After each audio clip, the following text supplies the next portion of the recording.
Bem-vindos to one more episode of the Type Theory for All podcast. As always, this is your host, Pedro Abreu, and in today's episode, we continue our conversation with David Christiansen. He wrote the books Functional Programming in Lean and The Little Typer.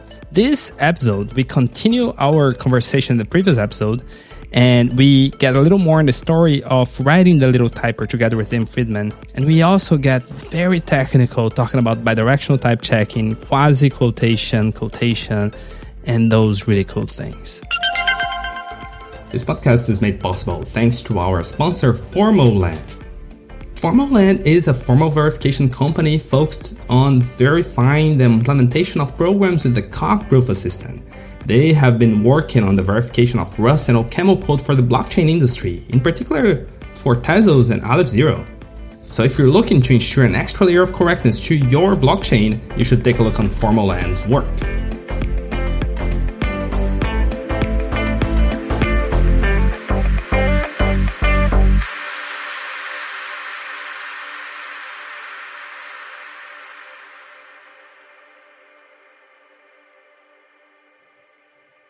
Hello, everyone. We are back to the Type Theory for All podcast, to the part 2 of my conversation with David Christiansen.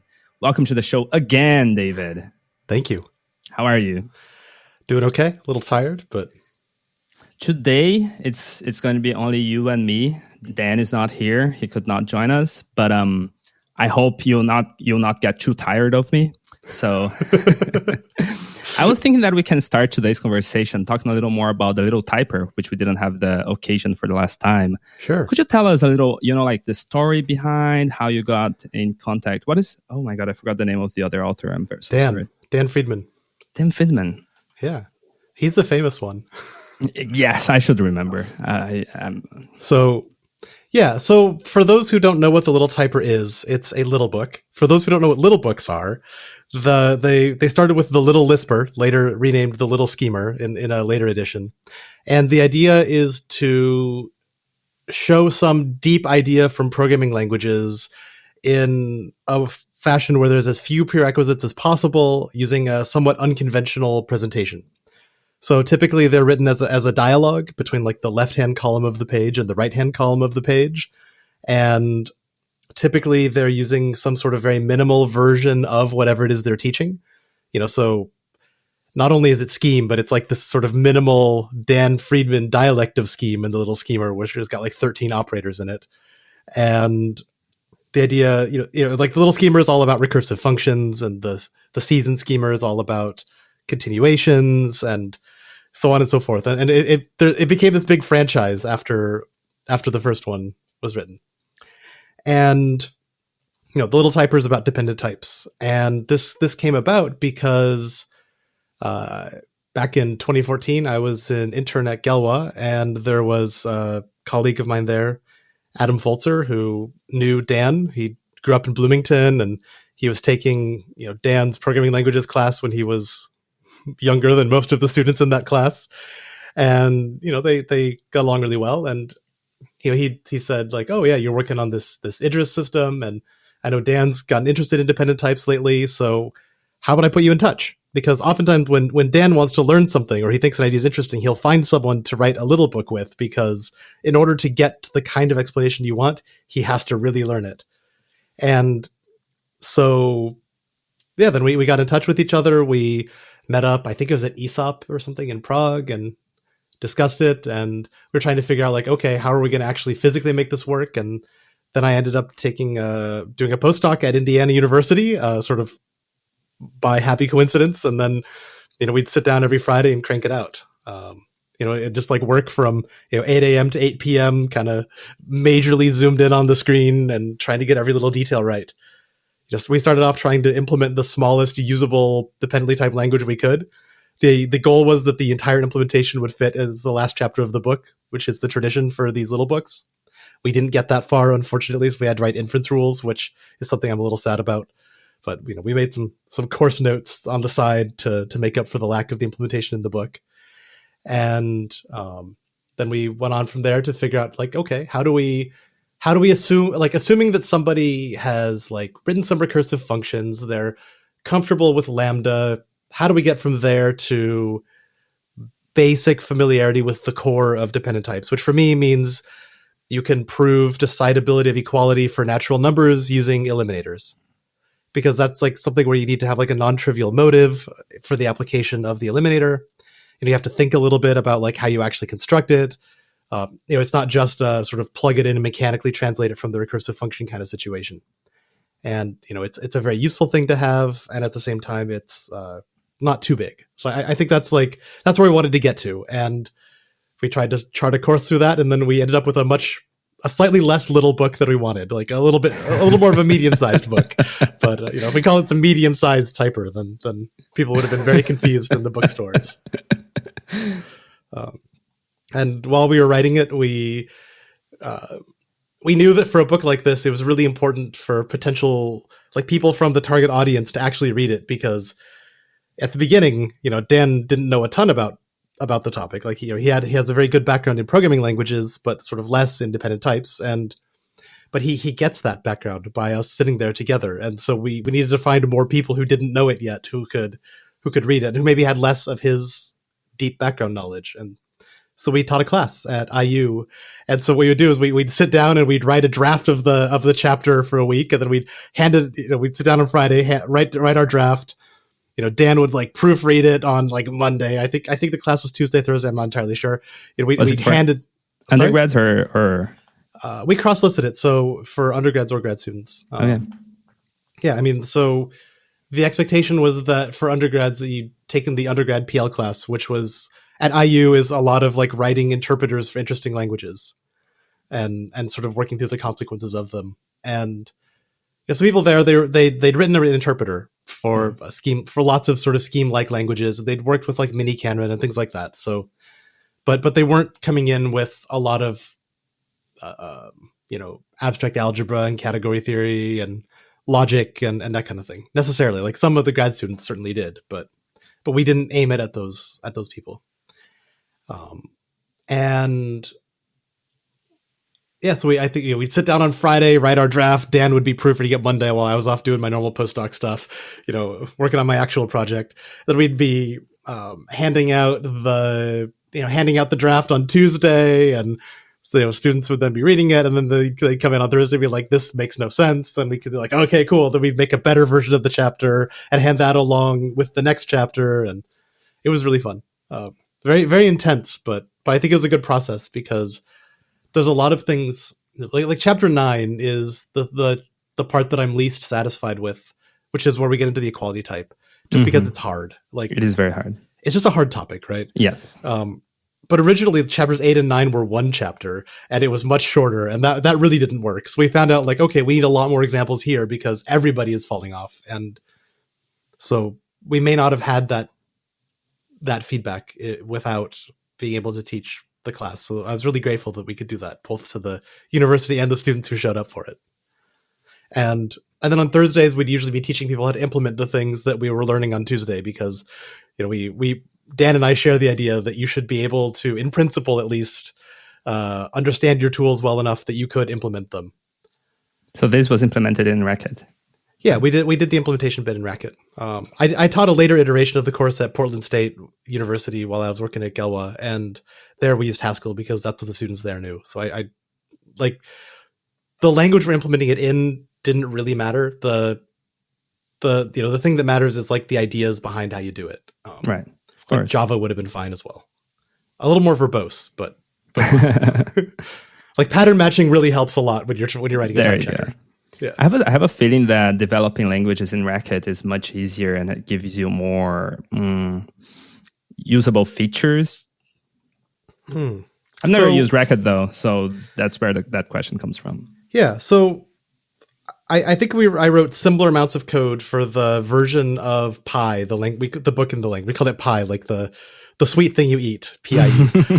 Not Proto-Indo-European. That's a different language, but then so the implementation of Pi that we in Racket and in Haskell, I haven't counted, but they seem broadly similar in the lines of code. And like the Haskell implementation is like a batch mode thing and a REPL, and the Racket implementation has like, there's the IDE, and it's got like tooltips that give you little. I'm gesturing with my hand, which podcast listeners won't see, but like you put the mouse over a thing and it shows you what type it is, and like adding that was like 10 lines of code, and I wrote a little bit more lines of code to make it so like get like an Agda style goal view, so you could like leave behind a hole in your program, and then it would pop up a little thing saying like all of the to do, like we called the whole operator to do.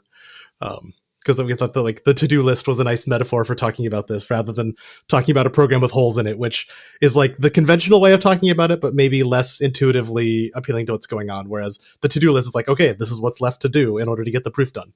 Yeah. So it would pop up the to-do list at the bottom with like the types of all the things. You can click on them and jump to them. And that was accomplished in a fairly small amount of code. And yeah, like Racket makes it, Racket is really designed so that you can swap out the language front end. Essentially, you can have your own parser, your own concrete syntax. Like there's a nice data log implementation in Racket where it's just the usual data log syntax. There was a cool paper a while back where they did not all of Java, but like enough of Java for it to feel like Java, and like the built-in rename refactor thing just works without doing any extra work because of the way that the parsing infrastructure fits together and all of that. So it's really fun. And then you can override sort of what the meanings of definitions are for like top level definitions. You can say, oh, like do it this way or do this other thing instead. You can hook in and say like, oh, when somebody types something at the REPL, do this. There are some things you can't do easily in it. Like you can't make something that works incrementally without this. I don't know how to do it. I'm sure you can do it. Like some Racket experts going to listen to this and be like, come on, David.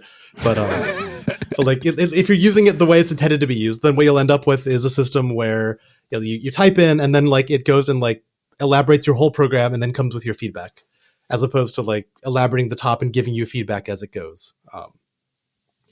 So, you can't do every kind of user interaction you'd want to do for a programming language on top of Racket easily, but you can get from like a really simple interpreter to like a fairly usable IDE in, a day of work. And then you can get from there to like a pretty nice one in another 3 or 4 days of work. And like, there's a bit of a ceiling imposed by the system. Like if you want to be like super hyper specific to the structure of some language that's very unlike the default Racket, then probably you'll have to work pretty hard. But most of the time, that's not what you're doing, right? Like most times you're implementing a language like, either it's a big professional thing where you're just going to put in the work to do the fancy IDE and not use the built-in thing, and that's okay. Or it's like a thing that like 1 or 2 people are doing kind of on the side, or it's an early prototype or something like that. And for those cases, it's just really, really wonderful. Now, you've also mentioned that you were not super satisfied with the chapter on equality. Let's talk a little more on what makes equality so hard. I mean, what does make equality hard? I think it was Connor McBride who said like the history of types, the history of the struggle for equality, right? I mean, one of the big learning moments I had in understanding dependent types. Like I used to like really focus on the like this thing has this type form of judgment. But actually, no, you want to look at the this thing equals this thing judgment. That's where the real action is, right? And I kind of realized that when I was at this lecture by Bob Harper at OPLSS way back when, and I was like, oh, wow, I see things differently now. Because, assigning a type to a thing, okay, fine, you can do that. But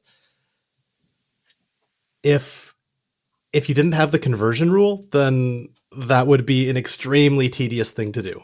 Like, you like the whole point of dependent types in some sense is that there's a non-trivial theory of equality on terms, which is respected by the type system when those terms occur in the types. And the equality judgment is where all of that happens. And there's a lot of... You mentioned the conversion rule. What is that? Yeah. Sorry, the conversion rule. So the conversion rule says that if M has type A and A is equal to B, then M also has type B. Ah, right. Yeah. And here when I say E is equal to, I mean sort of equal in the sense that types can be equal. Right. And so we typically distinguish between at least two kinds of equality. Traditionally, two kinds. There's the judgmental equality and the propositional equality. So, and people use different terminology here. I think definitional equality is probably what most people are saying these days, actually, for the first one. And the term propositional equality is been challenged a little bit by cubical type theory and such, but we'll turn back the clock a decade and none of that stuff happened, and we're sort of in the dependent types as they were in the in the early 2010s. And so there we have we have a system of we want to talk about, like, we're putting together a theory, right? And so that theory is, first off, well, we're going to have syntax. Like, we've got some expressions, and like things that are not syntactically well formed, we're not going to talk about. Like, we're not going to go back to the old days where logicians spent a ton of time like defining like parenthesis matching and like well formed formulas and all that. No, like we've made progress as a field. We can write a grammar and say, okay, we have our terms.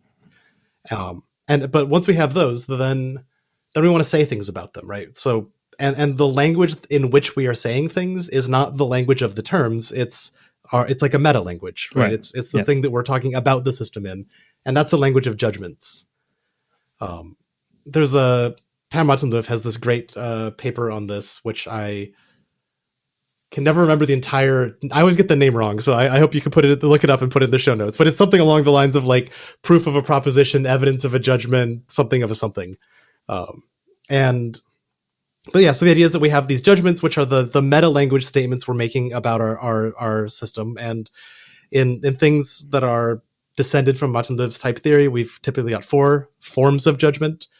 If you want to be super pedantic, then you say a form of judgment is like the kinds of sentences we might say with like holes in them where we could put the terms. And then an actual judgment is one where we've actually put them in. And right, so a form of judgment might be this, like a thing has a type, and an actual judgment might be 5 has type nat. Right. And so typically we've got 4 forms of judgment. We've got this thing is a type. These two types are equal, or they are the same type in some sense. And then we've got that this expression has this type. And then we've got that these two expressions are equal to each other.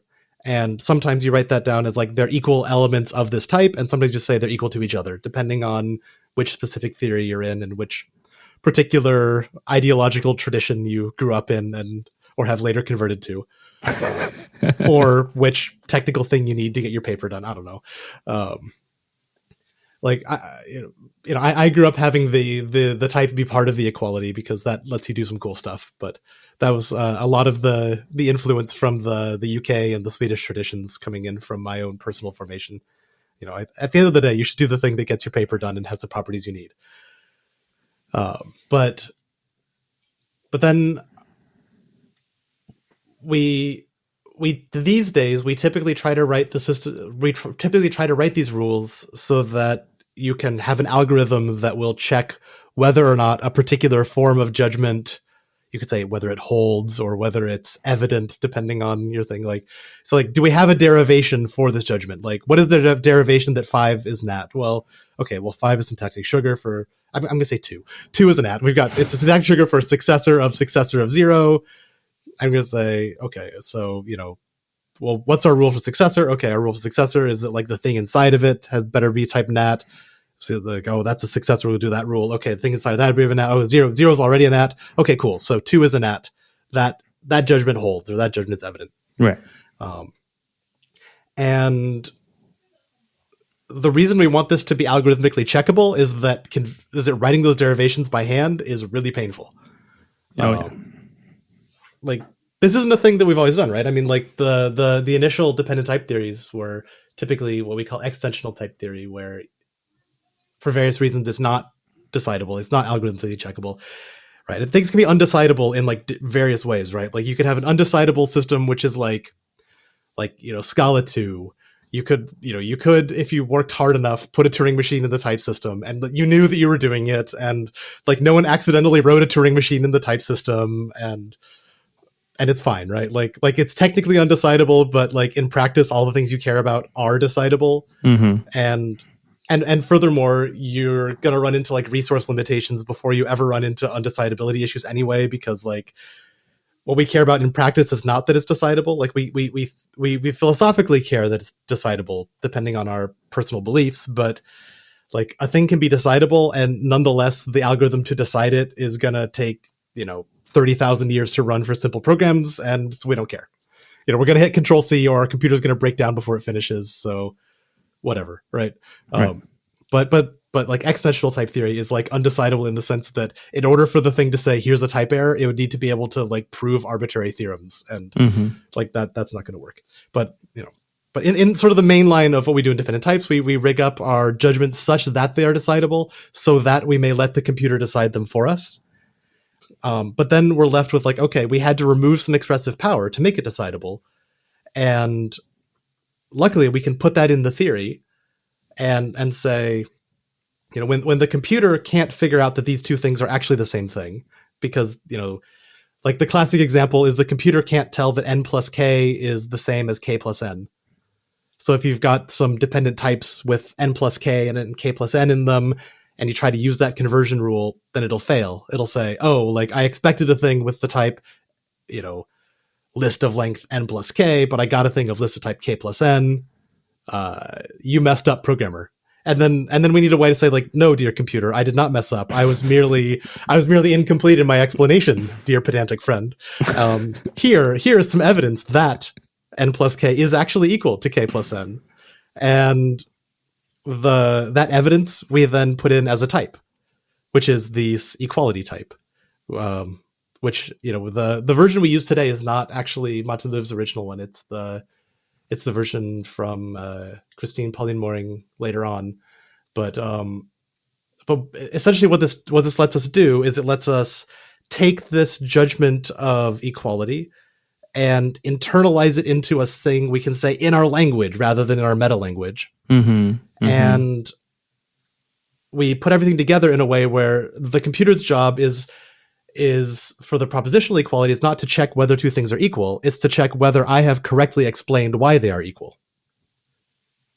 Like that's a judgment, right? Like this thing that this term is a proof that n plus k equals k plus n. Right. And that's going to be some like induction thing. And this is just a whole lot trickier than anything you do before it. And right, like the kinds of dependent types you start with are things like the length indexed list, or maybe like a proof of a number being even or odd, or you maybe get some proposition, some like typical like logical connectives like conjunction, disjunction. And taking this notion of equality and understanding like why you need it and how the parts fit together just requires a conceptual jump that earlier stuff doesn't. And it's fundamentally difficult. I wish we did, like the reason I'm not entirely satisfied with our book is because I just talked to readers and they say like, oh yeah, I got to chapter 9 and then I gave up. And that, I'm like, dang it. Like that's the place. Like once you get past it, dear listeners, if you read The Little Typer, once you get past chapter 9, like you'll be golden. Like that's where you got to be. You are in the wonderland, and everything will open up for you, and you will be freed from all your dependent issues. At the very least, it's not that like it's going to be that hard for the rest of it. There you go. Yeah. I definitely agree with you, because every time that I'm working with equality, you really have to get deeper into the notion of the eliminator for equality.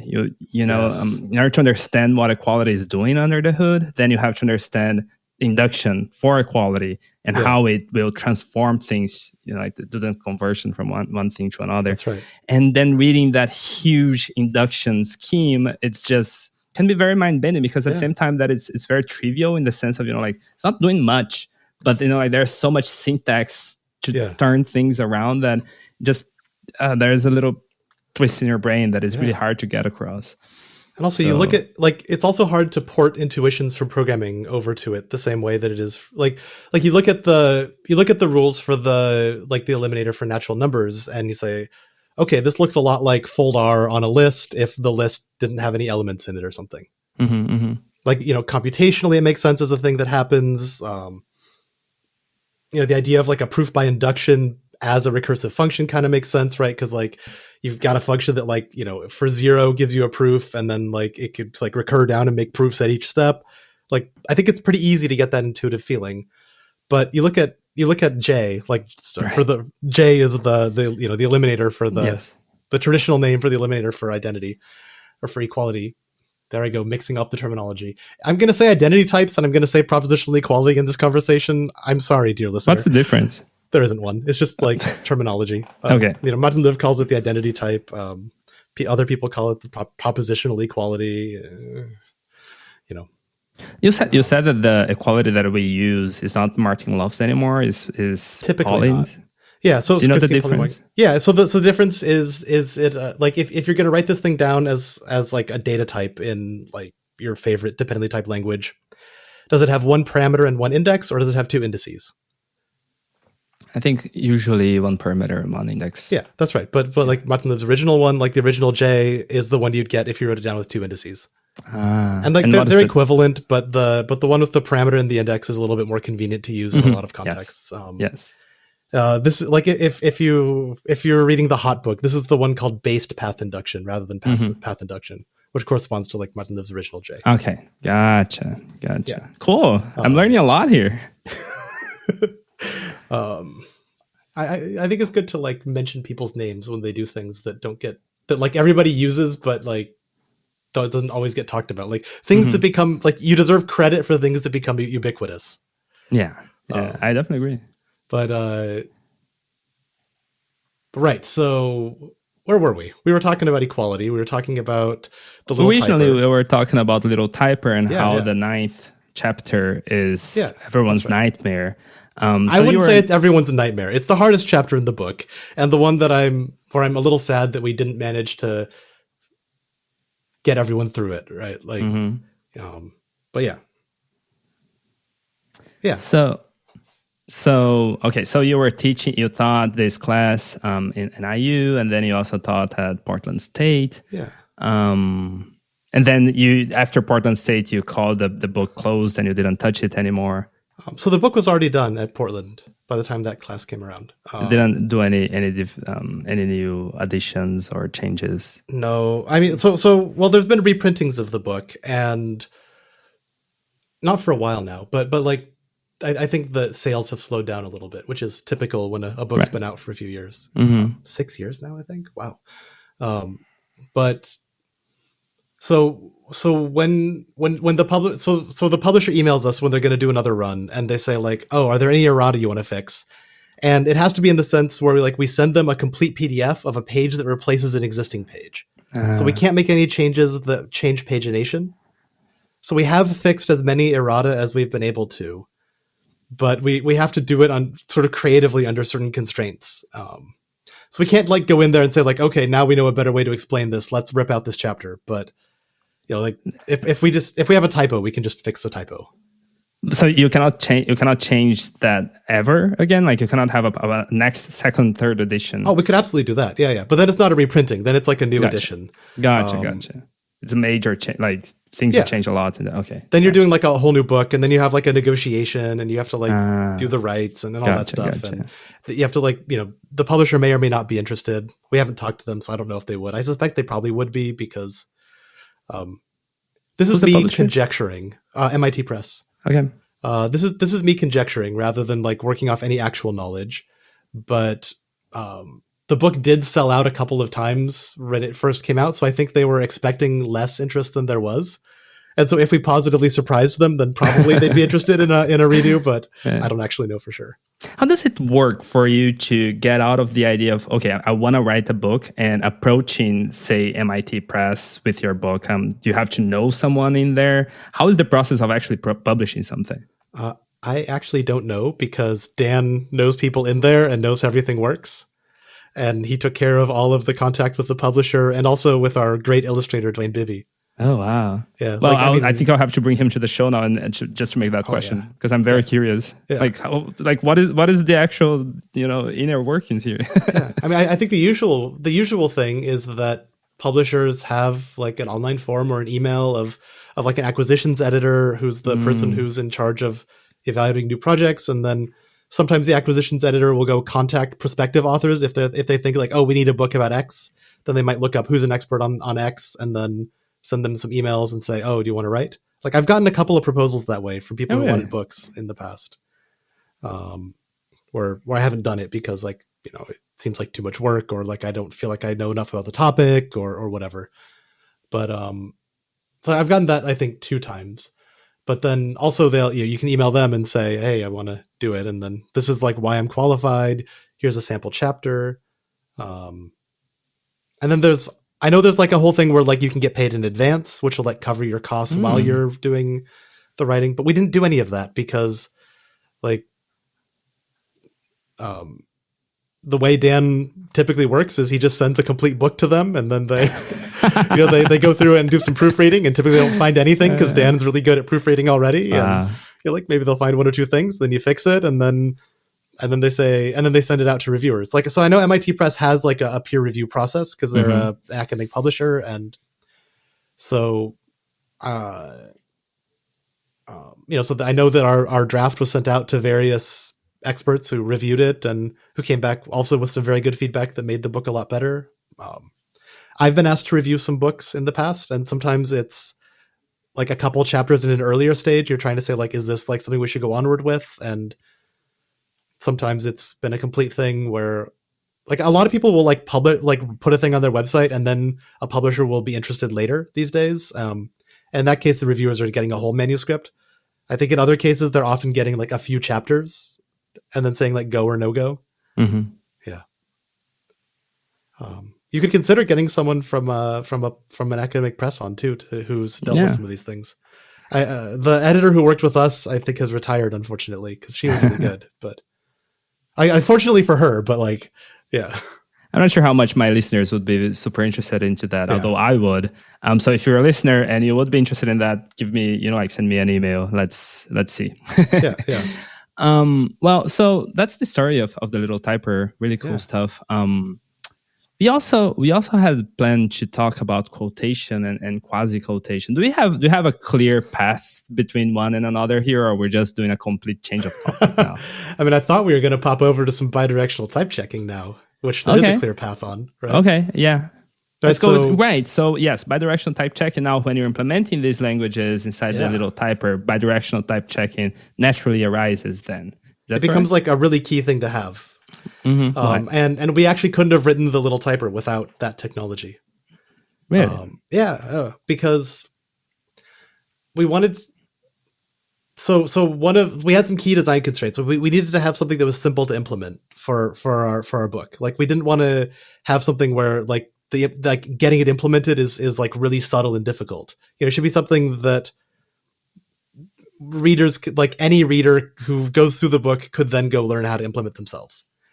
And that means that we couldn't do like higher order unification, because higher order unification is complicated and tricky, and there's a whole lot of things going on to make it work right. But if we didn't have higher order unification, then the typical approach to implementing a dependently typed language, where you have some very explicit core language where you elide the boring parts and the compiler fills them in for you, that approach isn't going to work. So like, returning to our length index list, which we dearly, dearly love. Typically in the core language, something like Lean or Coq or Agda or Idris, then, we'll have like the type constructor itself, it takes a type and it takes a nat as arguments and it gives you back a type. Okay, fine. And then you've got 2 other constructors. You've got the empty, like the nil empty constructor. And that one, actually behind the scenes takes a type as an argument and then returns the empty length index list of that particular type. So it looks like you think of it as like a 0 argument constructor, but actually it's kind of a 1 argument constructor. And cons, that's not going to take an element and like a head and a tail and give you back a list. It's going to take a type, and it's going to take a length, and it's going to take an element which has that type, and then it's going to take the tail, which is a thing of that type and the given length. Right? So con says what? Like, type, length, head, tail. That's got 4 arguments. And if we wanted to write our chapter on length index lists in the little typer where cons had 4 arguments, like it would have been unreadably huge, right? Like we've got this 2-column format. We need to have very, very small, pithy examples that don't take up a ton of space. So, usually you'd say, okay, fine. We'll say that like these 2 arguments are implicit, like the system will find them for you. And then you don't have to write them. And that works great, but then you have to have the higher order unification to go to actually do this. Right. And that was too hard. So we could do something much simpler, which is bidirectional type checking. And the idea of bidirectional type checking, earlier we talked about, we have different forms of judgment. You've got this thing has this type, this thing is a type, whatever. In many systems, the is a type becomes like, is subsumed by the has a type judgment because you've got universes. Mm-hmm. But then in bidirectional type checking, you take this thing has this type and you split it in 2. And you say, one of the forms of judgment is that we can check that this thing has this type.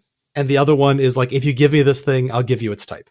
Mm-hmm. So they look basically like the original, this thing has this type form of judgment, but now we're trying to read them algorithmically. So we're going to treat some of the positions as inputs and some of them as outputs. So, if you want to read your typing rules like an algorithm, the way to read it is like, okay, we've got like a big pattern match and the thing on the bottom of the horizontal line, like the conclusion, that's like the pattern case. And the thing above the line is then like the things we have to check to establish it. Right. And then you could see this as being like a monadic program because it might fail. So it's got, it's an error monad. And if you're doing the whole higher unification thing, then it's also a state monad because you got to track all the constraints you're accumulating. So you've got these 2 forms of judgment. One of them is like you got the type coming in and the other one is type going out. And these would then be realized as 2 different functions because each form of judgment in your type checker basically corresponds to like a monadic function, which is going to compute some stuff. And in super traditional dependent types, you basically run everything in the inference mode. In other words, where you give it a term and then it either fails with a nice error message or it gives you back the type, right? Or you can say like it monadically gives you back the type. Mm-hmm. But that means that there has to be enough information embedded in the program to reconstruct that type, which is why cons has 4 arguments. Mm-hmm. And in bidirectional type checking, you can then say that some of our bits of syntax require that the type be on its way in, because 2 of those arguments to cons, like the type of the elements and the length of the tail, those are actually available in the type if it's coming in. You just like, it's like, oh, the type's got to be vector a n plus 1. And then, you sort of pattern match the type and then you've got the length of the tail and you've got the type of the element. And then you can use those to check those. And so now you've got 2 monadic functions. One of them takes let's say we're in our reader monad 2, right? So we've got our typing context. I'm not going to talk about gamma here. Like everything to the left of the turnstile, just assume it's doing the right thing. Right. So we've got one where we've got our type checking where we give it a term, we give it a type, and then it should essentially be like monad of unit. Like it'll succeed if the term has that type. And then we've got our other version, which is you give it a term and then it returns like monad of type. So it'll succeed with the type if it can infer it. And doing this allows you to propagate information rather than forcing the user to write it, but it doesn't require that you're implementing higher order unification, which is where it's nice. And the other place where it can be difficult to sort of write down the dependent types system is you've got this conversion rule we talked about earlier. It's like, when do you use that, right? Because the thing, like the property that lets you translate a set of rules into a program easily is called, the rules are syntax directed, which means that when you look at the form of judgment that you want to validate with your program, there's only one rule you can take. But this conversion rule, that could work anywhere, right? Like it imposes no constraints on the expression or on either of the types that are involved. And so then in every case, you're going to say like, oh, well, like I could try the rule that fits the expression, or I could try conversion. And then like, what am I converting to? Like, where does other type come from? Mm-hmm. And that's really painful. Reminds me a little bit when I was talking in another episode of cut elimination, which is the reason why cut elimination makes things kind of like harder in your logic. It's because it can work kind of like anywhere. Or you know, like thinking on disjunction. Disjunction makes things a lot harder exactly because you don't know how to, you know, like the thing that you're proving in the disjunction case, right? You could be proving anything that is kind of like taking something out of the hat. Is that the same idea? Yeah. You have an opportunity for creativity. Right. Yeah. And so cut elimination, I think, is not the thing. It's the cut rule in of itself, right? Cut rule. Yeah, yes, thank you. Cut elimination. that just says we don't have to have it. Right. And so, right. So the other nice thing about bidirectional type checking is it gives us a really nice hook on which to hang this conversion rule. So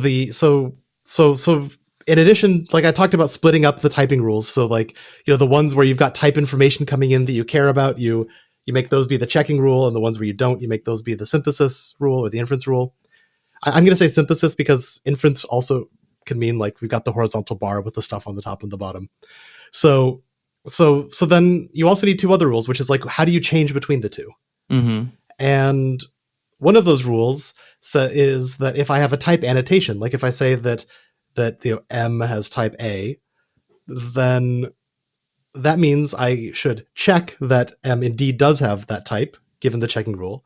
And from this, I can then infer A because it's right there in the program. And the other direction that I might want to change is if I've got something where I can synthesize a type and I'm trying to check it against some other type. That's where you do the conversion rule. And the really cool thing about this technology of bidirectional type checking is that it just really scales nicely to a lot of stuff that's like kind of annoying to implement otherwise. Because what we care about here is not necessarily that the two types are equal. What we care about is that if we could infer type A for some term, and we needed to have type B, like we need to be able to check that everything that has type A can also have type B. And one way we can do that is we can say conversion, like the two are equal. Another thing we might have is subsumption. In other words, that A is a subtype of B. And you can actually think of equality as being like the special case of subtyping where like you could flip it around and it would still work. Right.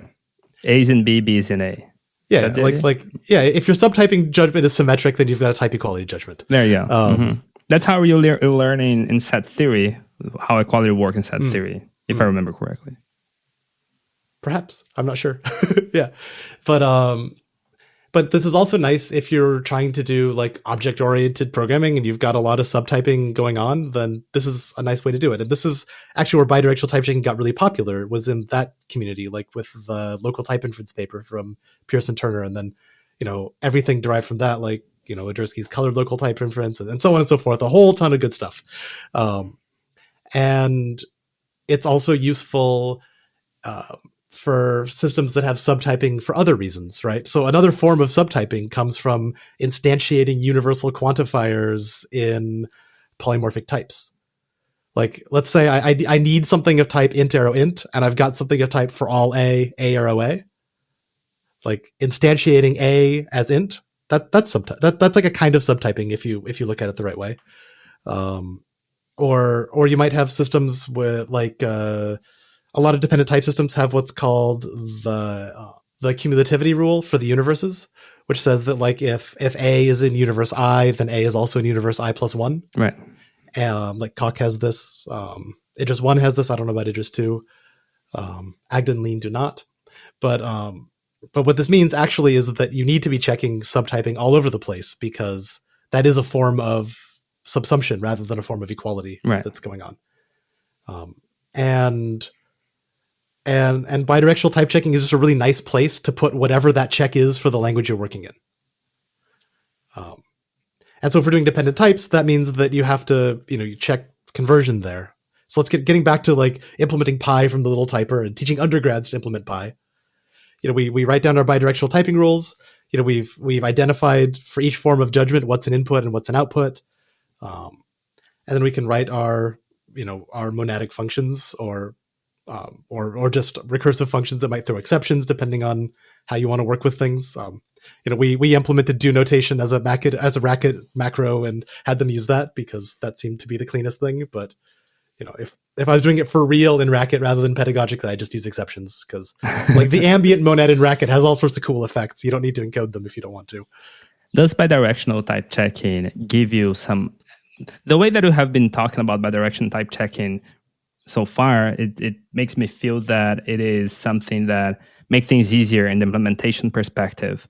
So my question is, does it give you anything extra that other techniques will not be able to give you? Am I correct in what I said here, or almost? So to do implementation or to do like a decidability proof or whatever, like you want your thing to be like syntax directed, and so bidirectional typing is one nice way to get from a non-syntax directed type assignment system to a syntax directed type system. Right, so we've got a type system with rules that are not syntax directed, like the conversion rule that we talked about earlier. Gotcha. And bidirectional type checking is not like you put it in turn a crank, but it's a recipe you can follow or like a methodology you can follow that will get you a syntax directed type system. And there are lots of things that you can do, but many of the easy ways to get it just involve like forcing people to put annotations all over the place. The nice thing about bidirectional type checking is that if you follow the recipe the right way, then you'll end up with a language where users don't have to write very many annotations. I see. Typically, but then it can still fail eventually. Sure. Okay. Like fail in the sense like you can absolutely be in a situation where it's it says like we need this to be an inference mode, but the term we put there is in checking only has a checking rule, and we say like, dear user, please annotate the type here. Exactly. Such is life. Right. But if you follow the Frank Fenning recipe of bidirectional type checking, then what you do is you put your introduction forms in checking mode and your elimination forms in inference mode or in synthesis mode, where you arrange that the target, like the thing that you're eliminating in your eliminator, so like the function being applied or the list that you're folding over or whatever that is, you do that in inference mode or in synthesis mode. And then the methods or the individual parts of your eliminator, like the argument to the function or the base case and the induction step or whatever, those you do in checking mode. And if you do this, then you typically end up with a system where users need to write type annotations around top level definitions only, or around redexes that are embedded in the source code. But actually, we almost never put reducible expression. Like we almost never put reducible things in a source code. Like it's very rare that you'll write a program that includes like lambda x of x plus 1 applied to 4, right? You'll just write 5. Right. And so if you follow this recipe, then you'll typically end up with something where the annotations you have to write are sort of like the ones you'd typically put in like good Haskell style anyway. Like you're putting an annotation on all your top level definitions.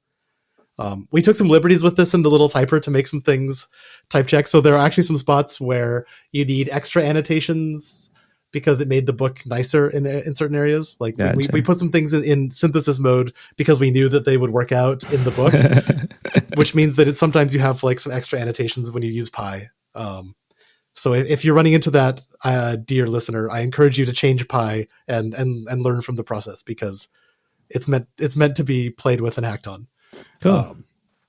And yeah, so I mean, this technique has been taken all over. There's a really good survey by Jana Dunfield and Neil Krishnaswamy from a couple years ago, which is the right place to learn about it these days. It's really, really a good one. And it explores all the trade-offs of like whether you're following the Frank Fenning recipe or not, because there are reasons not to sometimes, and da-da-da-da. Like this is all really well explored in this survey paper. Make sure to find that and put in the description. Yeah. And there's also some problems with it, right? Like it's not a panacea. So it does require annotations that may be annoying for users, right? Like there's a lot of the time, like you may find yourself putting annotations on something and thinking like, I shouldn't have to write all of this type out, right? Like I should be able to write like part of this type and the system should be able to figure it out for me. And if you're doing it the simple way, then it can't. And if you want it to, then you got to put unification in. And if you're putting unification in, then like some of the simplicity benefits go away. just because unification is difficult for non-trivial equational theories. But on the other hand, like if I'm implementing Hindley-Milner, I always do it bidirectionally, simply not because I gain anything concrete, but like, like there's sort of two ways you can do Hindley-Milner, right? One of them is the system always turns, like, it infers the principal type and you get that back. Or you can have a version where you pass in a type and it's checking it against it. And then to do type inference, you pass in a fresh meta variable. And then after your type checker has run, you then see what that meta variable has been solved to be. And that's your principal type. And sort of working bidirectionally, it can be kind of nice to like have the argument be, like an option of like, maybe type, maybe expected type. And then that can lead to like allocating fewer meta variables and creating fewer constraints underway. And that can be like a nice little sort of minor modest performance thing sometimes. Cool. And like a slightly cleaner source code because you're writing a few, like somewhat fewer calls to unification, which can make it harder to forget one by accident, which is also nice because those bugs can be annoying to track down. For sure. But yeah, like, it's not the last word on type checking, but it's something that's got like a really nice power to weight ratio that doesn't require a whole lot of background to understand. And it's a really good place to get started if you're trying to implement a programming language and don't exactly know where to go. Like it's a good default to have. Yes, yeah, I've noticed a trend on Twitter and people talking. Bidirectional type checking is really hot right now. I have that feeling. Everyone's trying to learn, and like, okay, just use bidirectional type checking as if it's a panacea or something, right? No, it's a really good starting point. Mm-hmm. Like it can cope with a lot of really hard language features, and the ideas behind it aren't that complicated compared to some alternatives. Yeah, for sure. And then, where does quotation and quasi-quotation come in here? I wouldn't say that it does. No, right? You really want to get into quasi-quotation. I think we should say what that word means then. Okay, so quotation. Yeah. Quotation. That's right. So in language, we have what we call the use-mention distinction, right? Mm-hmm. So there's and so we could say like, Paris has 5 letters in it. Like, well, if I put quotes around Paris, then that's true. If I do not put quotes around Paris, then that's absolutely not true. Like I've been to Paris. There's a lot of signs all over the place, way more than 5 letters in that city. Right. Not to mention all the letters sent by mail, I mean, so if you want to say like there's 5 letters in Paris, like there's an important distinction between the version with the quotes and the version without the quotes. Mm-hmm. And that's what we call like the use mention distinction. So we if we're going to use something, that means that we're like evaluating it to figure out what it actually means, and that's what we're employing in our conversation. And once we're mentioning it, then we're talking about like the form in which it is expressed. Right. Frege had this like really classic thing on sort of a version of this, which was this paper which has been translated a bunch of times, always with different titles. Like On Sense and Reference is a title you can find. Über Sinn und Bedeutung.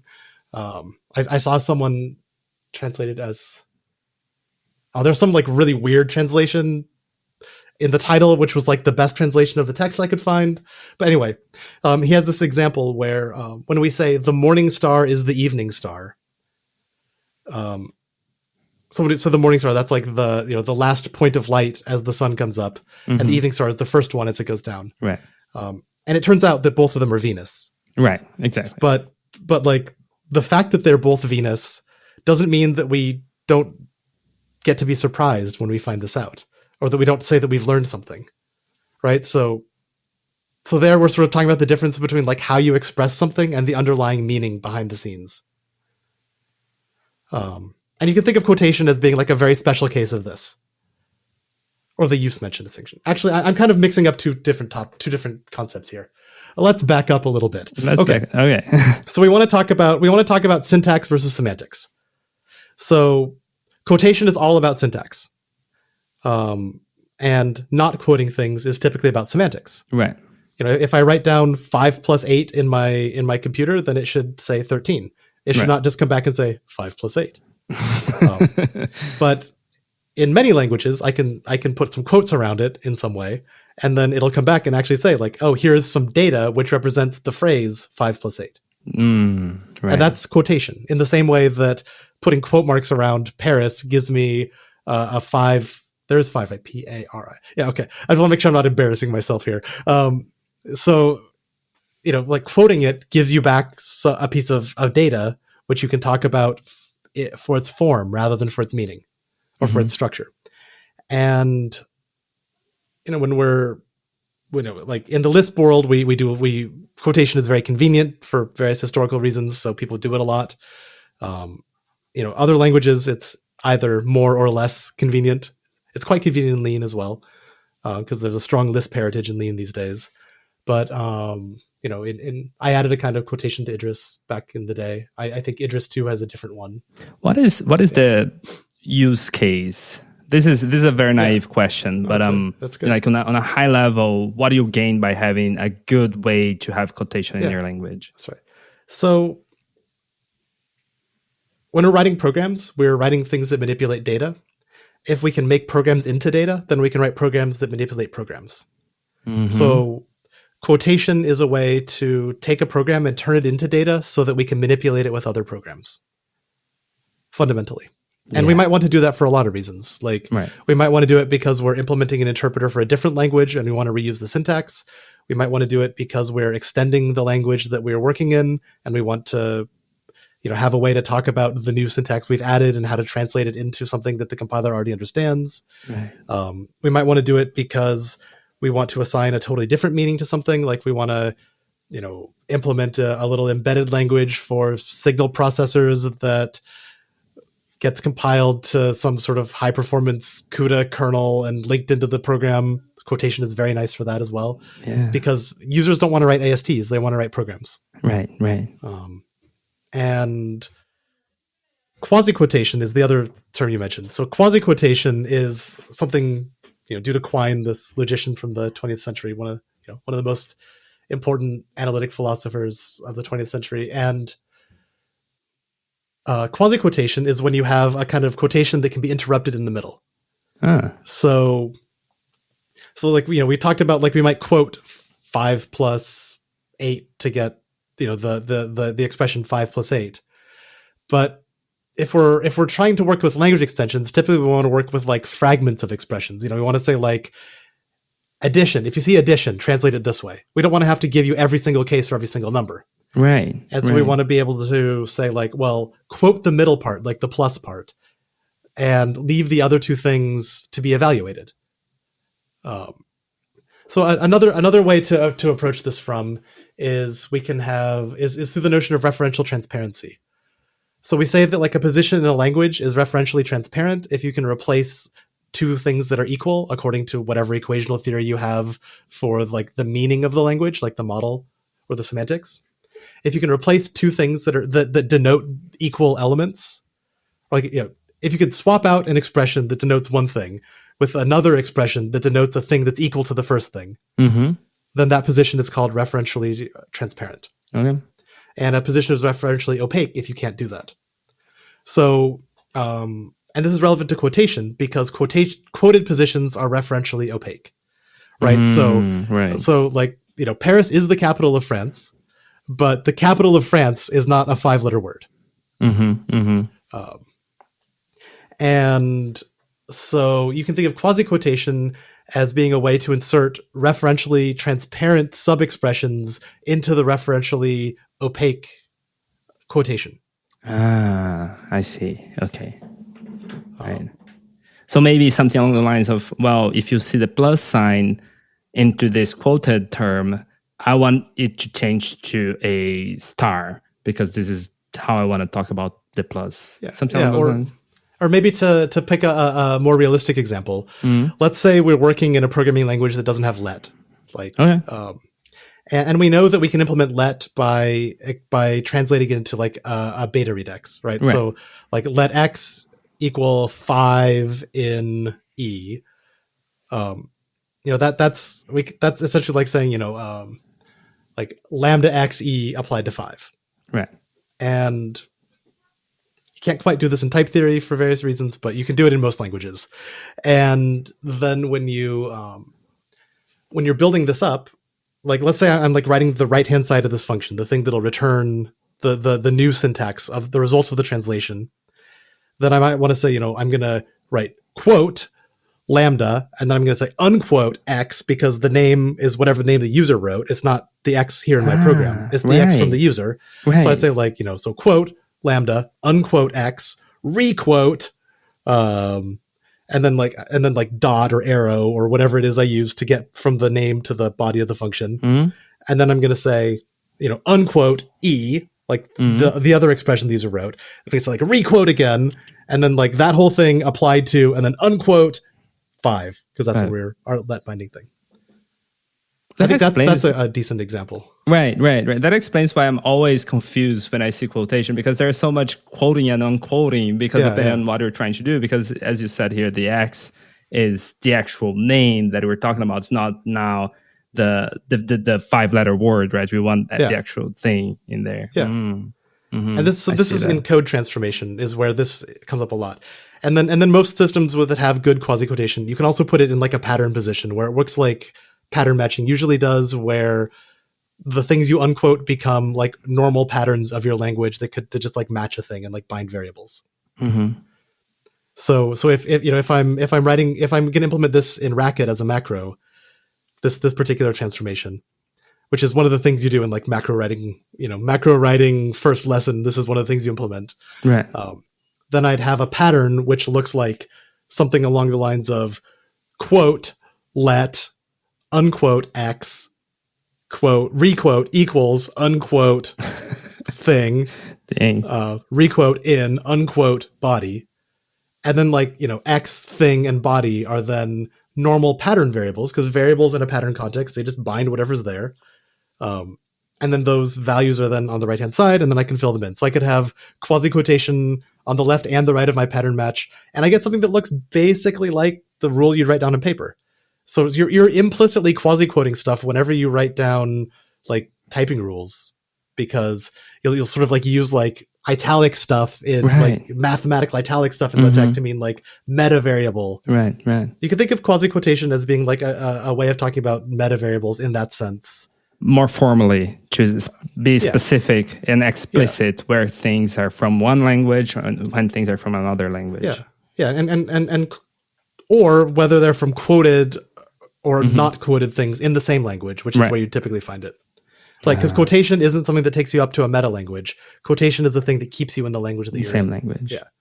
And like Quine invented this to like write down the rules of logic, and you know he's using Greek letters for the unquoted stuff and non-Greek letters for everything else. But gotcha. You know, like in Lisp, it's typically like a backtick and a comma, or in Clojure, like a backtick for quasi-quote and a tilde for unquote.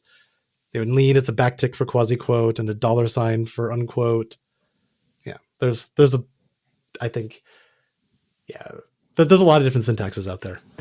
This sounds like a pretty hard problem looking in this perspective. What are the difficulties implementing this stuff? I mean, actually, it's not that hard typically, right? Really? I mean, like if you've got a parser, then you can say, you know, like parse anti-quotation this way, and then, you know, whatever the parser would emit for the AST, it needs to know how to quote it. There's two ways to do this. Either it can construct an AST of an AST, which is the bad way to do it, because then you get a quadratic size explosion, or you just have your AST behind the scenes say like, I'm now entering a quotation, I'm now entering an anti-quotation. Right. There seems to be a lot of discussion in the programming languages community on how, I mean, this is coming from a perspective that I don't know much about quotation or macro expansion, but it seems to me that there's a long debate on how to implement macros properly and a whole thing about hygiene macros. Yes. Could you tell us a little more about those things? Yeah. I want to correct something I just said, though. Quotation does get really hard when you want to start talking about like the logical implications of it. Then you start getting into like modal type theory and contextual modal type theory and all sorts of really cool stuff. But like, let's not get into the modal logic side, just in case anybody's listening out there is like, oh, like he said, it's easy. Only like the thing you have in old school Lisp is easy. Like otherwise it gets complicated. So when you're trying to reason about the quotation, it gets hard. That's the idea. Yeah. Like, okay. So I mean, this like necessity modality is sort of kind of how does that pop up? So we're getting a little bit outside of the things I know well. Fine. Let's go back to our other plan. I just wanted to like leave a little cookie for people who want to follow up on some cool stuff. And we're going to talk about macros, which I know a lot more about than I know about contextual modal type theory. Awesome.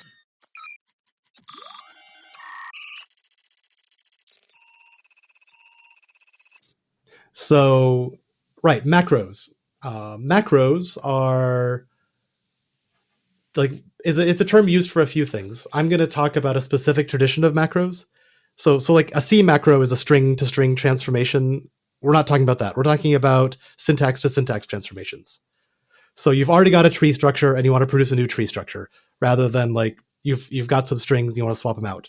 So okay. And if we're going to do that, then this is a feature that we typically have in like the Lisp tradition of languages, and it's spread from there a little bit in the many decades since it was invented. And the idea is that you can have a small language with a small number of primitives, and then users who want more features can implement them by locally translating them to the already existing features or the already implemented features. And when I say locally, that's an important property of these. Like macros don't let you walk the entire source of your language and do some complicated analysis or like put the entire program in continuation passing style, then do some other stuff. They don't let you do that. But you could like say, like this little bit, put that into continuation passing style and then use that to implement something or whatever it is you're doing. And the idea is like it started off with things like implementing let by translation to a beta regex. And then as people do, they start writing more and more complicated macros. And then we end up with a problem, which is that the system of quotation that we've described here doesn't respect lexical scoping. Like if I quote X and then I move it to some other context where there's a different X as a bound variable, then all of a sudden the meaning of that quotation is going to change. Mm-hmm. Right? Because presumably you're quoting things because eventually you're going to want to generate some code that's going to be interpreted. Mm-hmm. And the sort of simple notion of quotation we were talking about doesn't take scope into account at all, which is where a lot of that contextual type theory stuff comes in if you want to do it in the logic. But the other thing you can do is you can say, all right, where does this, like, what's the problem with it not respecting scope? And there's basically two problems that come up. Both of them are forms of variable capture. One of them is where a name in the quoted code or in the code being generated refers to something other than the implementer of the code generator intended it to refer to. Mm-hmm. It's like maybe I've got a top level definition of X and then somebody uses the macro in a context that like let binds X to something else. Right. Yeah. And then it generates the wrong reference. The other thing that could happen is that the macro itself could introduce a binding which captures something that occurs in some code the user wrote. So, this isn't a problem with let, but let's say we had something like let that also introduced some other local binder. Then if there's something in the body of that let which contains Y, and that happened to be just bound as a helper, then we end up with a problem. And you often need to introduce bindings in Lisp macros because it's a strictly evaluated language. So if you have an expression that you want to occur multiple times, then you'll end up evaluating it twice. And if you have side effects, that's really bad.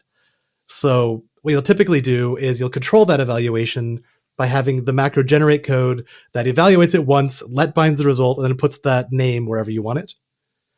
But then you've got a situation where you're coming up with a name and like hoping that users don't use it by accident. This is untenable.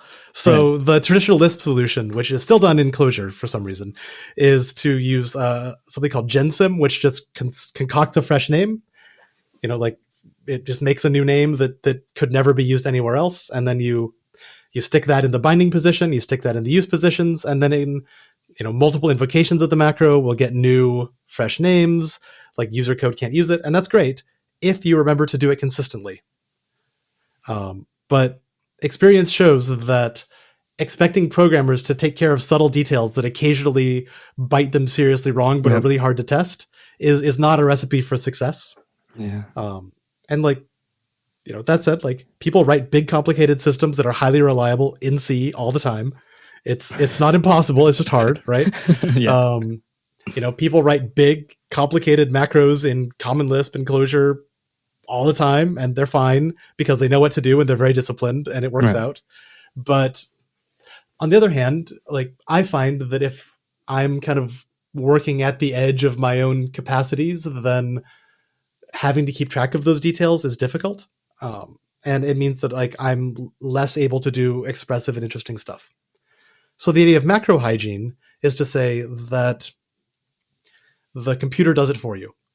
So names coming in from user code can never be captured by names introduced by code generated by the like bits of code or wrappers of code generated by the macro. And names in the macro will always refer to the thing that they're supposed to refer to. So in some sense, it's it's not like putting the scoping in the logic, but it's instead arranging this system that repeatedly looks for things that need expanding and expands them, such that it takes care of the details for you and has like a good default that respects lexical scoping automatically.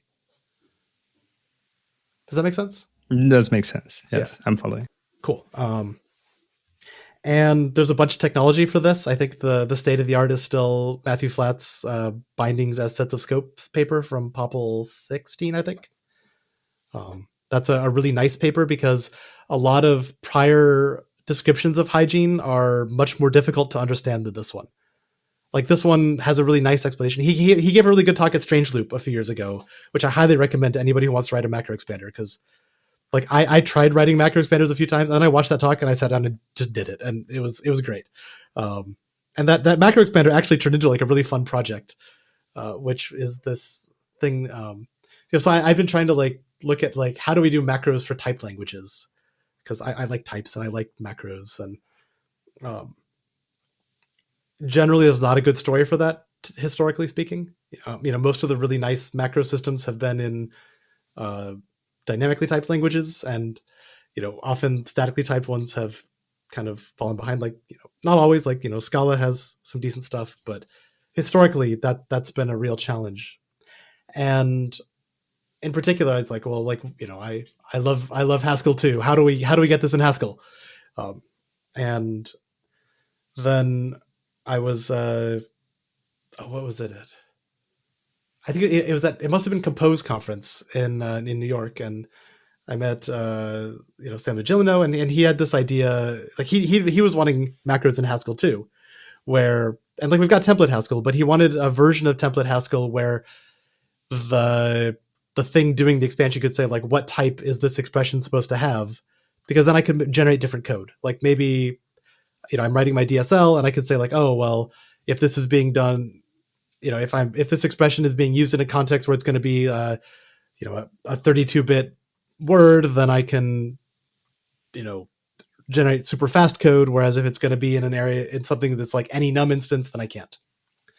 And that would be nice, but the problem is that when you're in these kinds of ML derived languages or things in like the broad ML family, then the type may not be known when the compiler wants to generate the code, right? It might say like, oh, well, like this type is going to be determined by this thing over here, but I haven't gotten to type checking it yet. So it's still like this unsolved meta variable. So what do we do?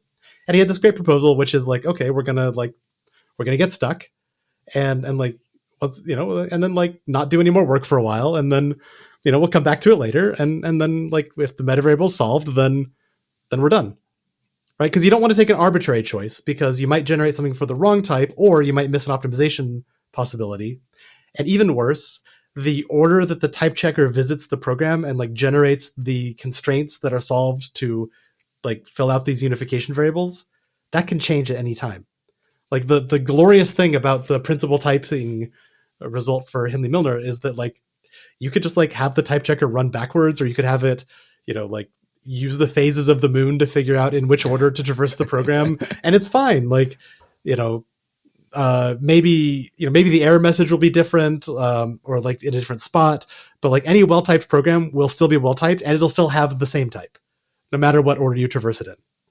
But once you start having macros that can observe the inner workings of this process, then that goes out the window. And so you'd end up with really, really fragile metaprograms because, if you change the order of traversal, then like all of a sudden this thing is is like, it was known, now it's not anymore. And so we want to make the macro inspection independent of that in some sense. And so I'd been working on like writing macro expanders and like, like interleaving a macro expander with a bidirectional type checker because I wanted to solve this problem. But, then we just said like, oh, like you're in a checking position. That means you've got a type coming in. Cool. Like it meant that like you could only have macros go check their types in a position where you're in checking mode. But like doing it in Haskell, like that would be even cooler than doing it in my little toy implementation. And so we kind of put our heads together. It's like, all right, we're going to write ourselves an implementation of your thing. Cause like you've got this cool idea, I've learned how to write a macro expander. So let's sit down and do it. And so we like sat down and like hacked and got like an initial implementation together that day. And then, I was working at Galois at the time and there we had a week a year to kind of work on whatever interesting thing we wanted. And so, the whole time I worked there, this project was my thing. And then, before I had a kid, I had some time in the evenings to sit and hack. And like, it's kind of on like a slow burn right now. Like there's, we're 3 people working on it these days. Jeffrey Young is also part of it, but it's, all of us are pretty busy. And so it's a pretty slow burn. If anybody's listening to this who wants to get involved, let us know. Like, I think that there's like, I got a whole series of cool papers you can write if you're a PhD student and who thinks this sounds cool. Right. So what we have in this system, we called it Klister, which is Danish for like sticky. Because like, it's getting stuck. So it's like a really bad pun that like mixes Danish and English because like we really couldn't find another name for it. Naming is hard. Yeah, it is. But what happens there is that if a macro tries to observe the type it's being expanded at, and that type is an unsolved meta, then we just capture the continuation and like save it for later. And then when the meta gets solved, then we put it back on. So this actually looks a lot like the way you do an elaborator for a real dependently typed language because, higher order unification, maybe you don't have enough information to get into the pattern fragment yet. So you get to like postpone this constraint and then revisit it later. And so eventually you're going to, you've traversed the whole program. You've got a collection of constraints. You've got some unsolved metas. And then you're going to iterate over your collection of constraints and say, like, can we solve any of them now? If so, yes, cool. We fill out part of the program. And then, if we get all the way through and we can't, then we say, okay, the user needs to write some type annotations. And you get, I think yellow is the color. You get an AGDA for that. Maybe it's orange. I think it's yellow. So we ended up with a system that was very much like this, right? We've got a collection of not unification constraints, but rather macro expansion tasks to be carried out.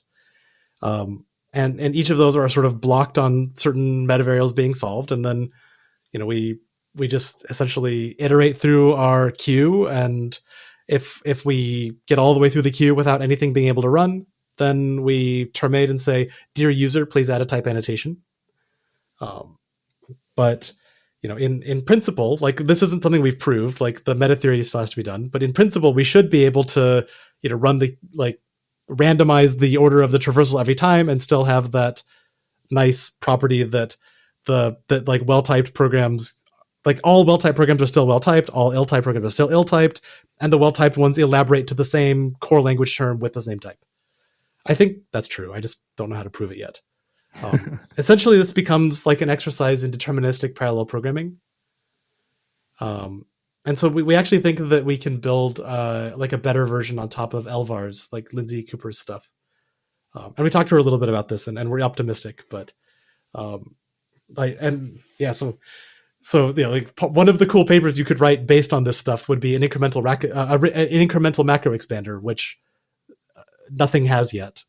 Where you could damage the program and then only like macro expand the parts that changed, as opposed to having to start from scratch every single time the user presses a key, which could make a much more responsive editor for a system with really fancy macros, which would be cool. That one's because essentially that's the special case of Klister where there's only one type, or where the macros can't ask what the type is. You've still got this nice task queue structure, and you've still got this way of reordering tasks and all that kind of stuff. You mentioned LVAR. What is an LVAR? L is short for lattice. So the idea in deterministic parallel programming is that you want to get work done in parallel. You want to have communication between threads, and nonetheless, you want it to be the case that you get the same answer every time. Mm-hmm. So if you've got a bunch of threads running and they're you've got shared mutable state, then typically you won't have that property. The question is like, how do we make languages or APIs where we get determinism because we care that the answer is the same answer every time, but where we can get some parallel speedups, maybe less than if we weren't deterministic, but still better than doing the whole thing linearly. And the idea in LVARs is that you structure the communication between them so that every shared variable has an underlying lattice of values. And then when you read from the variable, you don't just say like, I'm going to read the answer. You say like, here's this threshold through the lattice such that, and then let me know when the value that the person that's been written to it crosses this threshold, and then I'll unblock and keep going. Interesting. And those are more flexible than like write once variables, like variables you can write to exactly once, like IVARs in Haskell. Those are a very special case of this, right? Like it's just the 2-element lattice where you've got nothing and something, and then you can block until something gets there. But maybe you want to be able to write more than one time to something, and this gives you a nice discipline for doing it. I thought the paper was super cool. It sounds pretty cool. Sounds like good stuff. But it does sound like dealing with macros and quotation is pretty hard. There's a lot going on under the hood. I mean, yes and no. Huh. Like for most people who want to use macros in something like Racket or Lean, it's just a matter of saying like, I'm going to write down something that looks like the rules on paper, right? Like I'm going to write, I've got some meta variable, like I've got this bit of syntax and it turns into this bit of syntax and I'm done. Like, and having hygiene just means like, I don't have to worry about this thing. It doesn't like implementing it. That gets pretty hairy. Yeah. That's like a special interest of mine. So I'm into it, but like, if the conclusion is that like there's a lot of subtleties when you're implementing meta programming systems and macro expanders, yes, absolutely. Okay. Especially if you have typeset in hand. But that doesn't mean that they're like super tough to use necessarily. Yeah. No, I'm thinking on the implementation perspective for sure. Do you think lean macros are good? Yes. I do. They is there anything special about them or so when you say lean macros, I'm going to interpret that as meaning like lean meta programs, right? Because like macros are like one of the kinds of meta programs you can write in lean. What else do you have? We call them elaborators. So a macro translates syntax to syntax, whereas so in lean there's like a high level syntax that users write that the parser generates. And then there's a core language, which is like defined ahead of time and not extensible. And the job of the elaborator is to translate the syntax the user writes into that core language. And so macros translate one bit of syntax to another bit of syntax. But also you can add new elaborators for syntax you write, where the thing you write translates it to the core language all the way. So macro goes like surface syntax to surface syntax. Elaborator goes surface syntax to core language. Gotcha. Okay. And the reason why that's important is that there's a lot of things you want to do when you're extending a system like Lean or like a dependently typed system. Like, you might want to say, dear higher order unification, are these two things equal? Right. And that doesn't make sense in terms of high level syntax. That only makes sense in terms of the core language. So if you want to be doing those things, then you have to be working at that lower level of abstraction. Gotcha. And there it's important that you can sit down and write it. But oftentimes you don't want to do those things, and then you don't want to pay the price. And then you can write a quick and simple macro that says like, take this thing and turn it into this other thing. I think I remember one presentation that Leo was doing in the early days. I think like it was still Lean 3. It was like Lean 3 was still coming out. Yeah. I think he was an ITP, give it a talk, and he was mentioning something along those lines of it is very important for meta programming to be done right, to have that kind of elaboration and macro expansion done properly. And I think it's related to how in Coq, for example, you actually need to use LTEX, but then in Lean you get direct access to the core language through these ideas. These are two different concerns. Different things? So Lean 3 didn't have the macro system that Lean 4 has. What Lean 3 had was a system for writing tactics in Lean, where rather than having like a dedicated tactic language like LTAC or a sort of low level separate language for writing tactics like OCaml can serve that role in Coq. You instead use the language itself as its own tactic language. And that's related but different. So right. What brought me this idea is exactly because now you're accessing and you're manipulating the core terms inside your own syntax. Sure. This seems like an idea of quotation, right? Well, you use quotation is a necessary or an incredibly useful tool to have in your toolbox when you're doing these things. Yeah. Okay. Yeah. Because if you want to write down a term, like you don't want to write down its AST as a bunch of constructors. You want to write it down in the syntax you use to write things down usually. Yeah. Exactly. Yeah. And so it's like, there's definitely like quotations and such in Lean 3.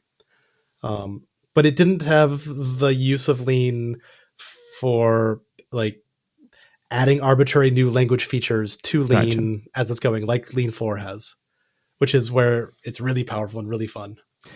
I don't know how used to Coq notation you are, but I'm thinking here, how do they compare? I don't know how that one works behind the scenes. Yeah. I'd have to go look. Like my point of departure here has really been Racket. I've written notations in Coq, but it seems to me that Coq, what it's doing is you are kind of changing the language itself, like the parser of the language in compile time, which blows my mind, honestly. Yeah, you do that in Lean too. Right.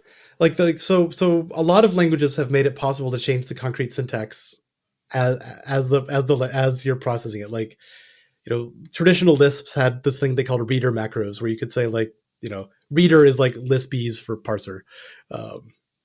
Right. I mean, so it's like Lisp has sort of a slightly different approach to these things, where you've got a concrete syntax, which is like a fairly thin layer on top of a data type, and then everyone works with that data type. And the reader is the thing that goes from characters to that, and then you've got the macro expander that goes from that to what the compiler understands, and then the compiler. And that's very much like an elaborator, right? Except in Lisp, they're usually like the same data type, but just the compiler only understands these things. Anyway, but you could go in and you could add, like, if you're adding hash tables to the language, you could add a concrete syntax for hash table literals with a reader macro, and that works fine. Wow. And so what that means is you need a way to extend the code running in the parser with like code the user wrote. Yeah. And I don't know what algorithm is used in Coq for this. Like Lean has, like the Lean parser is sort of basically a combinator parser behind the scenes with an added layer of like Pratt parsing for dealing with infix operators and precedences and things like that, which makes it significantly more convenient to use in practice than if it didn't have that. Like Idris 1, certainly like that there, you could also add new parsing rules if you wanted. This is a thing that a number of languages, I think Perl 6 has it too, but it would surprise me if it didn't, because Perl 6 has everything. I say, being a fan of languages with everything, but yeah, so like definitely you're extending the concrete syntax, and then I think you're just basically defining a macro, right? Like you're defining a translation from the syntax that you've added to some other thing, to some notation that some other syntax that the system already understands. Right. My understanding is that they don't have hygiene in that system. I don't know if they like LTAC certainly doesn't have hygiene. Like LTAC will like randomly capture names for you and things like that. But yeah, but the way it works in Lean is, notation is essentially a macro that expands to the definition of a macro is a way to think about it, right? Like it's like there's, you can write down something that looks like the conc notation command, and then behind the scenes it's producing a macro. And a couple other things that like it's restricted what you can write there, so it can produce some other stuff for you that you have to build by hand if you want it for an arbitrary macro. Yeah, I don't know how binders are handled, for example, in notation. Yeah, I'm not sure, but so we're talking about elaborators in Lean and how it allows you to really start talking about the core syntax. That's right. So when you write something in Lean, there's a parser, an extensible parser. That extensible parser produces something of type syntax. The type syntax, I think, has like 4 constructors, where one of them is atom, which is like any literal, number or string or whatever. One of them is identifier, like X or 5. Atoms could also be keywords like if or then or else. And then there's missing, which means there was a parse error and that we recovered from. and then there's node. And the node has a kind, which is just like essentially, it's a name, but it's essentially a string. Like it says like, oh, I'm an if then else, or I'm a function application or whatever. And then it's got and then it's got a collection of subnodes, like an array of subnodes, which are themselves syntax. That's it. So that's what the parser is spitting out. And when you extend the parser, you're also sort of coming up with a new name to go in that like identifier for the new node. Right. Is the way it's working behind the scenes. Gotcha. Oh, I see. So that's where the extension happens, is in the node. Yeah. And then and also the atoms, right? Like, because the parser could produce some random atom, but if you declare like an extension to some syntactic category, like here's a new kind of term, then what you're getting is like, it'll name that thing that you're adding, and then you'll get a node with that name in the name slot, right? Which we call kind. The kind of the node is the name. Can you also add some sort of precedence? That goes in the parser side. Like the syntax data type doesn't talk about precedence because the parser takes care of that. But yeah, like when you define parser extensions, the parsing layer means you can put precedence and associativity and all that stuff in. And then so macros you can think of as like a monadic function from syntax to syntax. The reason it's monadic is, first off, a macro can fail. So it can say like, oh, I don't know how to deal with this after all. Gotcha. like the syntax admits it, but we don't like it. But or it can also fail in a way which says like, let somebody else handle it. And that means that you can extend macros with new pattern match cases that like recover from failures and say like, oh, well, like nobody else knew how to do it. Let me give it a try. Cool. Cool. So kind of like the effect handler sort of way into the monad. Not really. No, this is way simpler than handlers. Okay. Way simpler than handlers. Think of it as like every syntax kind that is a macro is associated with like a list of functions that could deal with it, and then it just like walks down that list until one of them doesn't fail. That's cool. all. Yeah. So it's just we got a list of stuff, and we're just trying them one by one. And then and then like the other thing you have is the elaborator. The elaborator you can think of as being a monadic function from syntax to core language. The other thing macros are monadic for is because that's where hygiene comes from. So every time a macro is expanded, it's done in a context with a new like scope indicator thing, and that scope indicator gets stuck onto the quotations of syntax that you have, such that bound variables are kept distinct. Cool. They come from a quotation. Gotcha. This is different from the way Racket does it. Like Racket puts the scopes in a different way. But in Lean it's done at quotation time. Mostly because like that's simpler, and Lean has fewer features than Racket does, so it can get away with doing the simpler thing. Like there's no locally defined macros and that kind of thing. But So the elaborator is this monadic function, and that monad has a lot more power. Like the macro expansion monad, it can do hygiene and it can fail. Basically, that's it. Whereas the elaboration monad, that can do unification, it can do type class synthesis, it can give me the instance of this thing, it can do evaluation, it can anything you can do with your language, you can do there. And you can bind variables, all this stuff. Add definitions to the global context. Like if you want to, oftentimes you might want to lift something out to a global definition because, and you can do that in the elaboration monad and so forth. I saw that you wrote a blog post a couple of months ago on how to use these techniques to help you write a parser, if I'm not mistaken. No, it's not a parser. What is that? So it's a kind of quasi quotation. Mm-hmm. So the idea, not the built-in lean form of quasi quotation, but one that we might want for some other purpose. So the idea is that if you're working with an interactive theorem prover and you're wanting to prove something about some programming language, then you want to use a convenient syntax to write it down rather than an inconvenient syntax. And we want to do this for a lot of reasons. One is just to have the program be readable, but also a typical thing we'll do is we'll prove a lot of stuff about some minimal language, and then we will say we can encode the things we care about in this minimal language, so we don't have to prove things about a big language. We can get away with proving about a small language. But then if you want to test it, and you often want to test things before you try to prove them, because then you'll find some modification you need to do or something. Which is much less costs a lot less to test. Yes. That's right. And it's also just fun to play with your language. It's very motivating. And working with the encoding of a language as an AST is just super annoying. You want to write it down with a convenient syntax. But if you want to write these encoding functions, let's say you've implemented, this is an example in the blog post, let's say you've implemented, untyped lambda calculus, and you want to, have numbers, then you church numerals, and writing church numerals by church numeral addition is annoying, but church numeral addition encoded as the AST of the term is completely unreadable. Yeah. And so what you want to do is you want to have a way to write or even just converting a number to church numerals. You want to write down 5 and have it spit out, lambda F,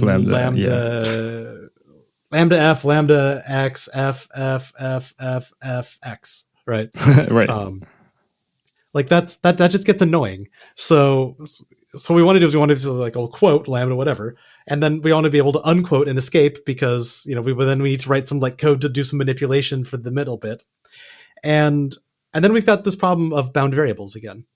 And how do we deal with the bound variables? Because if we bind a variable on outside of our anti-quotation, and then we escape to lean because we want to write some programs to do some term manipulation, but then we want to go back to quoting mode to make some little bits that go in there. We want to be able to refer to the bound variables coming from the outer quotation. Mm-hmm. And so that the blog post is basically an exploration of some ways of doing that. And I've got a follow-up one where the code examples are written, but I haven't actually written the text yet that does even more fun stuff. But the idea is that you've got variable capture becoming a problem once again. Right. So what if in my lean code, I want to refer to a name that's surrounding it that would be captured by the quotation? That'd be a problem. So this means that I don't want to use lean's own binding forms behind the scenes to implement the binding forms of my embedded language. Mm-hmm. Because if I do, then I have variable capture problems. And also the other way around. If I let bind some stuff in my metacode and then I go back to my object language, that shouldn't be captured either. Mm-hmm. And then you've got this problem macros are also only local transformations. How do we communicate from the outer quotation to the inner quotation and say, I have these variables available for you? Because we also want to give out of scope errors if I have a typo. And the solution in this post kind of abuses lean's own hygiene mechanism.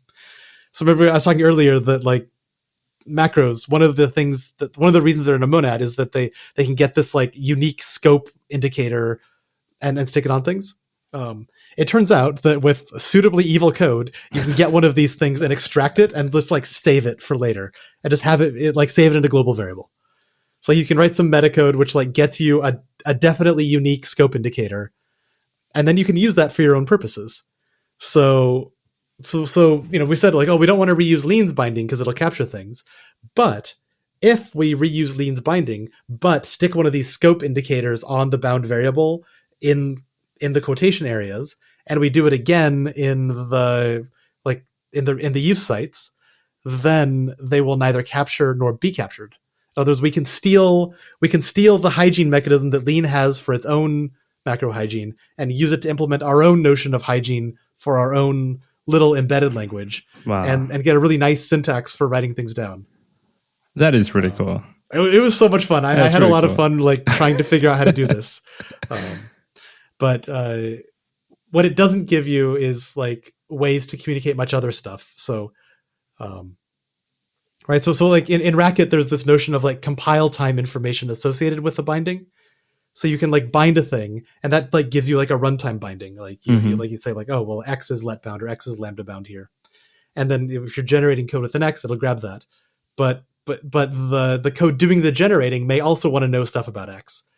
So in Racket, there's this nice convenient thing you can do where you can say like, well, like I've got that binding. I'm also at like the compile time version of the binding. I'm going to save like, oh, it's got this type, or, oh, it's linear. And I've got this reference cell where I'm saying how many uses it has. I've never tried that. Maybe that won't work, but definitely you could like save a type in there, or you could save, like maybe you've got a language with like separate namespaces. You could save which namespace it's in. Maybe you want to, maybe you're doing system F and you want to keep like type variables and term variables distinct, whatever. Like that's the kind of thing you can put in the compile time information. And so the follow-up post is like, how do we do this in Lean where we don't have that feature? Like, and the solution will hopefully be in a follow-up blog post in the next month or two. Awesome. Yeah. We will be expecting for that. And yeah, I'm sure everyone will go straight ahead and take a look at that blog post, the first one, and we'll be waiting for the second one. Well, with all of this being said, I think we've covered a lot. I think this is one of my most technical episodes we've ever done. And it was awesome. I learned a lot today. Yes, exactly. I usually try to keep things a little less technical, but some people start asking for things to get more technical. So I'm trying to find a balance here and see how things goes and see how people will respond. So if anyone have any questions about any of these things, make sure to send on our Discord. We have a Discord over there. I might ping David to chime in if anyone has any questions. Do we have on the blog? Do you have a comment session? We do not. That's intentional. Smart. I mean, so if people have questions about Lean related things, I'd send them to the Lean Zulip. Is really the place to go. It's extremely active. Yeah. Yeah. I think if you put comments on a blog post, like that means that like maybe I might see it and then like forget about it because I'm busy. Whereas if you go ask on the Lean Zulip, then there's a lot more people who could answer, and you can ping me there, and I'd be happy to do my best to answer things. But my experience with the Lean Zulip is that like people ping me with a question, and then like, I see it, and then like, a half an hour later, I'm like, all right, let me go answer. And like 3 other people have already answered it. So Lean Zulip, it's so active. There are so many people answering things all the time there. People are so smart and kind as well. I wish I had more time to, like be more active in those communities, but there are so many cool communities to be part of that it's hard to choose which ones. Yeah, I really have to keep it at a minimum just because that's, I mean, like, you and I were emailing about this, and I just like didn't answer your emails a lot, and that's just, I'd like to do better. But being an adult is hard, man. It's being an adult. And like if I'm on a bunch of chats, then like no emails will ever be answered. So there you go. Like right now, I'm treading water. But is there anything else that we didn't touch on that you think would be useful to talk about? Not that we could fit in the time that we have. Just out of curiosity. I think that the missing piece from the story about how do you implement pi, that was normalization by evaluation. And how does it fit together with bidirectional type checking? because when you're implementing your subsumption rule and you want to check, are these two types the same type? Then that sameness is not going to be alpha equivalence, right? It's going to be with respect to like all the computation rules built in, where you say like, oh, I'm going to like 3 + 5 is 8. And that's where normalization by evaluation comes in. Yeah. So what you need to do is you have a way of deciding like, are these two things equal or not? Gotcha. And normalization by evaluation is a really elegant, nice, understandable way to do this. That is not the be all and end all. Like there are other techniques that also work well, but this one is, I think, another one of those ones that's like a good place to start, and that there was like a high power to weight ratio, because the idea is that you've already got an interpreter for your language, like you've already got that, and you can turn the interpreter into a thing that computes a normal form with sort of one cool trick. And so maybe we can do a follow-up sometime on why this is one of my favorite ideas. No, I'm very glad that you brought that up, because I think bidirectional type checking together with normalization by evaluation are the two most hot things I see around on Twitter, on Reddit, even sometimes people talking about these things as is, like the golden bullet that will solve all your problems forever. It's not. It's languages. But yeah, like, I mean, so I wrote this tutorial for these classes that we taught. I've got a Racket version and a Haskell version. They're both on my webpage. So if you want to go learn about that might be a place to go. davidchristiansen.dk.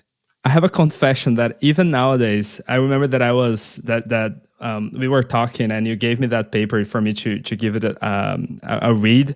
And I still beat myself up that I couldn't keep up and give you some feedback on that. So I apologize. I apologize for being hard to get a hold of by email.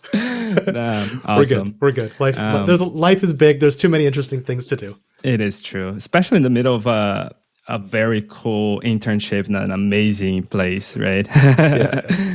Well, so with that, you will definitely be coming back in the future. I don't know how near, the definite future.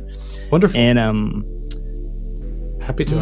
I have fun. I think that's it. Thank you so much for your presence. Thanks so much for this part too. And thanks for having me. Awesome. Take care.